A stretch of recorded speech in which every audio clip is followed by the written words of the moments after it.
दोस्तों, एक विधायक के बेटे के द्वारा लगाए गए झूठे आरोप में एक शॉपिंग मॉल में काम कर रही लड़की को दरोगा जी उसे वहां से 11 बजे रात गिरफ्तार करते हैं और गिरफ्तार करने के बाद में उसे थाने ले जाते हैं, तुरंत ही अंदर बंद कर देते हैं। अब उसके बाद में दोस्तों उस थाने पर एक शख्स आता है जो कि लुंगी और कुर्ता में होता है। वो पहुंचता है और दरोगा साहब से कहता है कि दरोगा साहब जी, मेरी बेटी को छोड़ दीजिए, ये मेरी भतीजी है, इसे छोड़ दीजिए, आपने इसे किस जुर्म में गिरफ्तार किया है।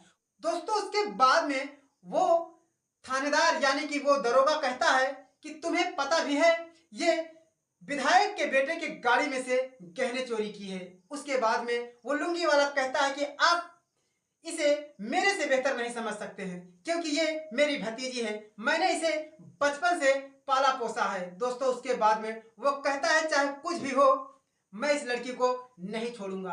अब उसके बाद में वो जो लुंगी वाला होता है कहता है कि साहब, मैं आपके हाथ जोड़ता हूं, ये मेरी भतीजी निर्दोष है, इसे छोड़ दीजिए।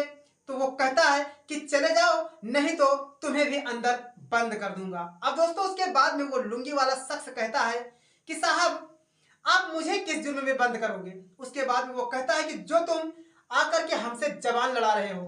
दोस्तों उसके बाद में वो लुंगी वाला कहता है कि एक तो आपने बहुत ही तरीका गलत अपनाया है, अगर हमारी ये भतीजी जुर्म की थी तो इसे 11 बजे रात नहीं गिरफ्तार करना चाहिए था। इसे आप घटना स्थल पर भी चेक कर सकते थे, उस गाड़ी से गहरे चेक कर सकते थे और हमारी बेटी की तलाशी ले सकते थे, लेकिन आपने ऐसा नहीं किया।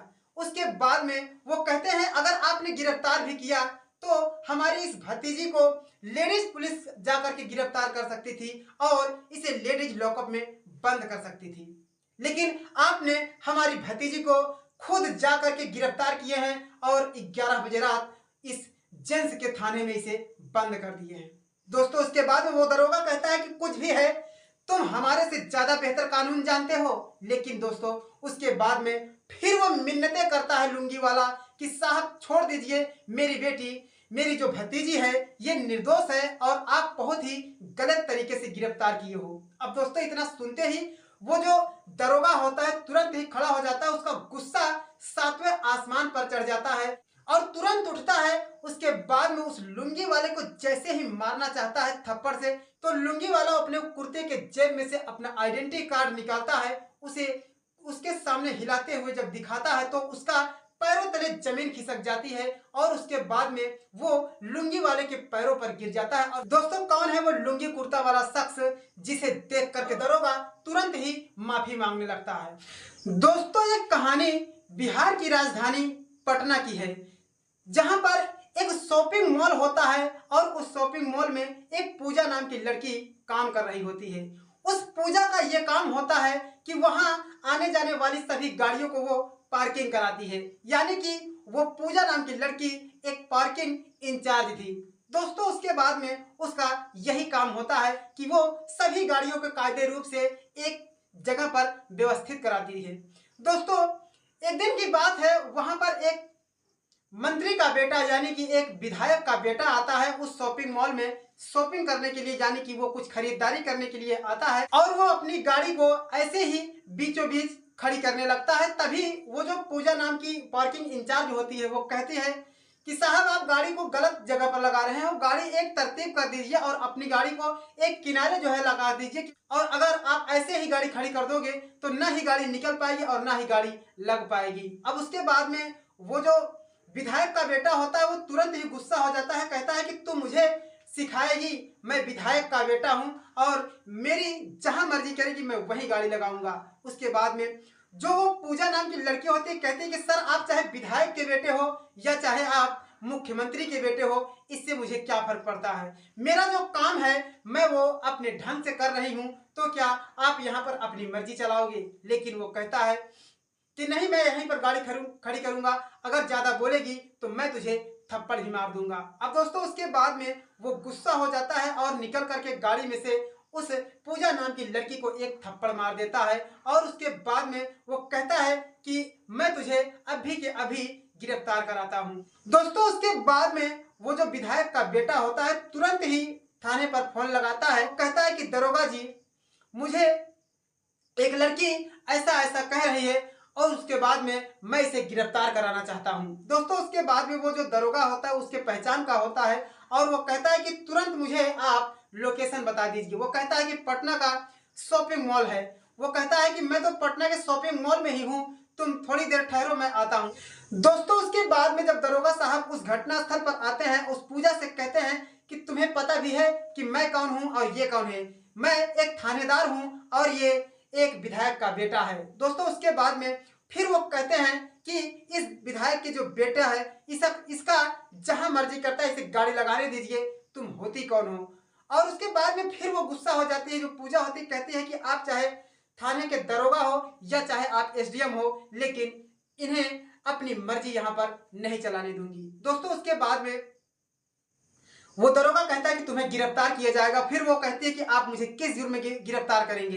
तो उसके बाद में दरोगा साहब एक डंडा लेते हैं और उस जो विधायक का बेटा होता है उसकी गाड़ी के आगे और पीछे का शीशा तोड़ देते हैं और उसके बाद में कहते हैं कि तुमने विधायक के बेटे के गाड़ी में से गहने चुराए हैं, इसी के जुर्म में मैं तुझे गिरफ्तार करता हूं। रात का 10 से 11 बज चुका होता है। दोस्तों उसके बाद में वो थानेदार तुरंत उस पूजा को वहां से गिरफ्तार करता है और ले जाकर के उसे हवालात में बंद कर देता है। दोस्तों जब हवालात में बंद कर देता है तो किसी तरीके से जो पूजा होती है वो अपने घर पर फोन लगा देती है, कहती है कि मुझे गिरफ्तार कर लिया गया है और मैंने कोई जुर्म भी नहीं किया है। अब दोस्तों जो पूजा होती है उसके घर वाले बहुत परेशान हो जाते हैं, उसका भाई, उसके पिताजी, उसकी माँ सब परेशान हो जाते हैं कि बताओ हमारी बेटी को किस पुलिस वाले ने गिरफ्तार किया है और कोई लेडीज पुलिस क्यों नहीं गिरफ्तार किया, मेरी बेटी का कसूर क्या है। दोस्तों उसके बाद में वो जो लड़की का भाई होता है वो पटना में फोन लगाता है और एक अधिकारी के पास वो एसपी होता है। उसके बाद में जब वो फोन लगाता है तो कहता है साहब, रोकर कहने लगता है कि हमारी बहन को गिरफ्तार कर लिया गया है, वो भी 11 बजे रात शॉपिंग मॉल से। सारी कहानी जब बताता है तो वो जो एसपी होता है वो सारे थाने का मालिक होता है। वो जो एसपी होता है वो कहता है कि किस थाने की बात है। वो कहता है कि पटना कोतवाली थाने की बात है। वो कहता है कि उस थाने से बहुत ही कंप्लेन आ रहे हैं, तुम फोन रखो, मैं तुम्हारी बहन को छुड़ाने का दावा रखता हूं। दोस्तों उसके बाद में वो एसपी साहब लुंगी लगाते हैं और कुर्ता पहनते हैं और सर पर एक गमछा बांधते हैं। उसके बाद में उस थाने की तरफ रवाना हो जाते हैं। दोस्तों उसके बाद में थाने के गेट पर ही एक गार्ड उन्हें रोक लेता है और कहता है कि कहां जा रहे हो।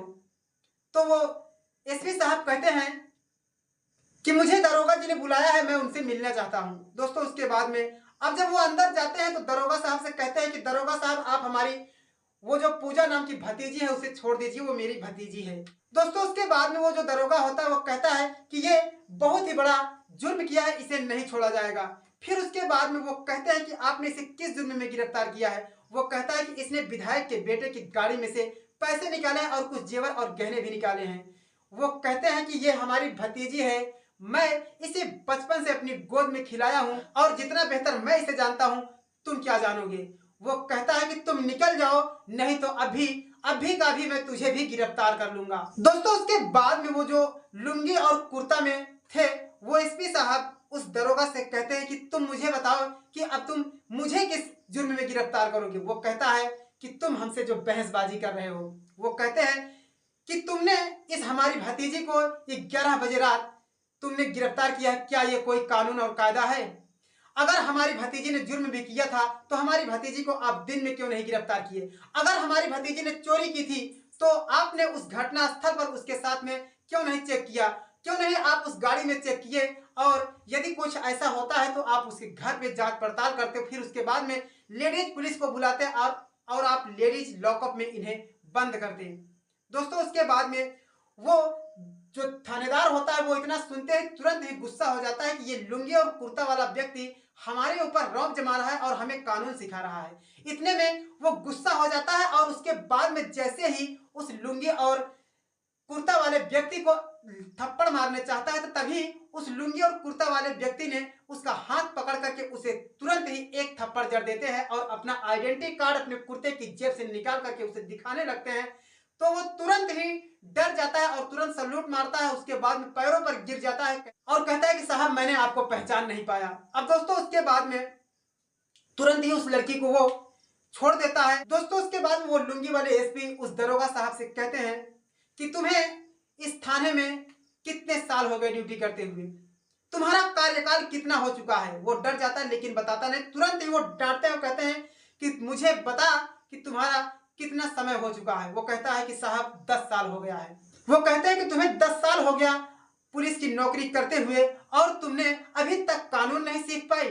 तुम्हें मैं तुरंत ही सस्पेंड करता हूं और तुम्हारी नौकरी आज के ही आज खत्म करता हूं। उसके बाद में वो तुरंत ही उस लड़की के घर वालों से कहते हैं कि वो जो विधायक का बेटा है, चाहे मुख्यमंत्री का बेटा हो या चाहे प्रधानमंत्री का बेटा हो, उसने एक लड़की के साथ में ऐसा संगीन आरोप लगाया है, उसे तुरंत ही गिरफ्तार किया जाए और उसे सजा मिलनी चाहिए।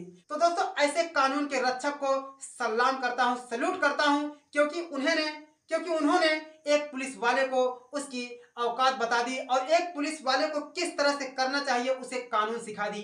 दोस्तों, आज के जितने भी पुलिसकर्मी होते हैं, सब पुलिस कर्मियों के ऊपर एक ही गुंडाई होती है, एक ही रंगदारी होती है कि जब उनके शरीर पर वर्दी चढ़ जाती है तो उस वर्दी के आड़ में वो बहुत ही गलत काम करने लगते हैं। जिसके तरफ से पैसा पाते हैं उसे तुरंत ही वहां पर गिरफ्तार कराते हैं और उन्हें तो सिर्फ और सिर्फ पैसे से मतलब होता है। लेकिन दोस्तों, अगर हमारे इस देश में पुलिस वाले अगर अच्छे रूप से हो जाएं तो इस देश में कोई भी गरीब व्यक्ति परेशान नहीं रहेगा।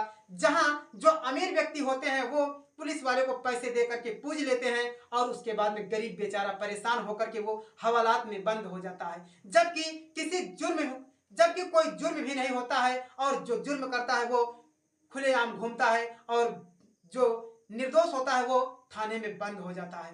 तो दोस्तों, ये थी आज की कहानी। अगर हमारी कहानी जरा भी अच्छी लगी हो तो आप हमारे इस चैनल को कर दीजिए सब्सक्राइब और वीडियो को कर दीजिए लाइक। फिर मिलते हैं ऐसे ही किसी नई घटना के साथ में, ऐसे ही नई कहानी के साथ में। तब तक के लिए हर शहर की कहानी से सागर को दीजिए इजाजत। जय हिंद, वंदे मातरम।